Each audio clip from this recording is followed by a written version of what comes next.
I don't have much to say today.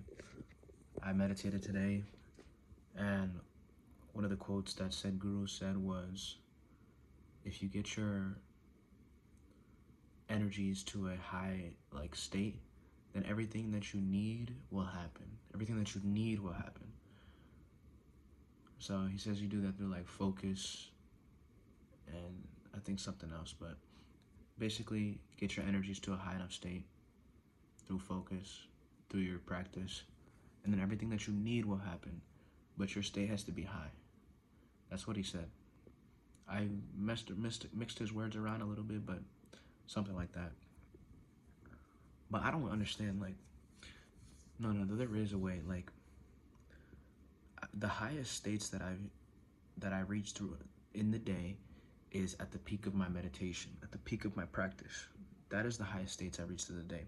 Sometimes, occasionally, I might have a dream where I wake up in a certain way, or randomly throughout the day I'll have a random epiphany of realization where it just kind of hits me without me thinking or meditating. Like my state just increases out of nowhere. Just like how you can have a random time throughout the day where you feel anxious or negative. When I meditate more often, usually I have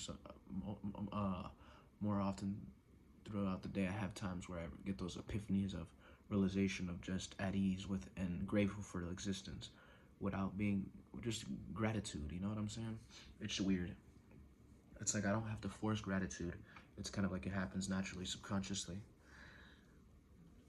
And what's stopping me? I'm not gonna say this is bad, this is good, but what is prohibiting me from achieving a higher state is the internet. And in the way I use the internet in itself is just a tool, but the way I'm consumed by it is what limits me from achieving the highest state that I could possibly achieve. So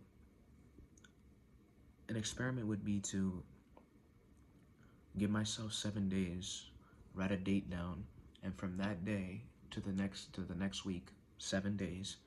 So starting from a Monday all the way to the next Monday, hypothetically, or I follow a specific regimen that is me just pushing myself to try to achieve the highest state possible.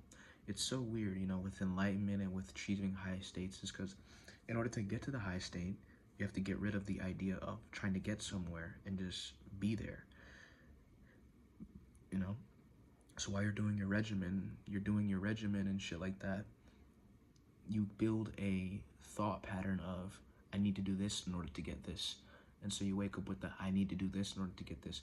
You're never there, you know what I'm saying? So that's what I notice with the practices and stuff like that, is that element of it. But if you don't do the practices, you'll get caught into something, that's the thing. If you don't do the practices, you'll get caught into something where you're never there, and you also won't even get the,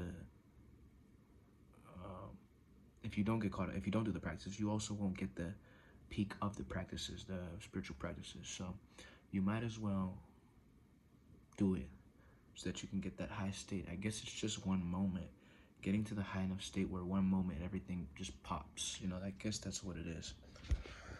Instead of just keep running into the fucking wall 24/7. Maybe you could jump over the wall. Once you get over the wall, you're over the wall, you know what I'm saying? But yeah, it would consist of waking up, no technology at all, completely get rid of technology. I'd have to text my friend and let him know that I'm completely off technology. No technology, no internet, no nothing, except this, where I upload these videos. But no technology, no consumption of any kind for 7 days, meditating, visualizing, basically achieving the highest vibrational state that I can be with my circumstances. Avoiding rearrangement of material surfaces and changing the consciousness within myself, and being to a high echelon. And it's an experiment, I gotta try it, I gotta try it. Anyways, that's all I want to say.